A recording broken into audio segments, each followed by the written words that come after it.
নমস্কার, আজকে বলবো মিস্টিক ক্রস মানে কি। দেখুন, হাতে ভালো করে লক্ষ্য করবেন।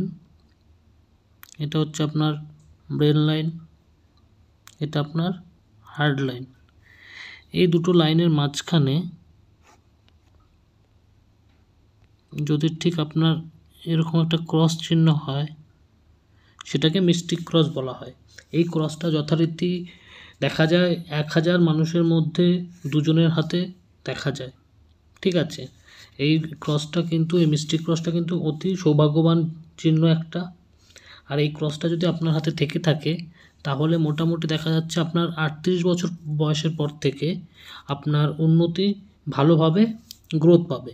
ঠিক আছে, আর আপনার হাতে যদি এই ক্রসটা থেকে থাকে, তো আপনাকে এই ক্রসটা কিন্তু আধ্যাত্মিক পথে আপনাকে ইনকাম বা আধ্যাত্মিক পথে আপনাকে নিয়ে আসবে।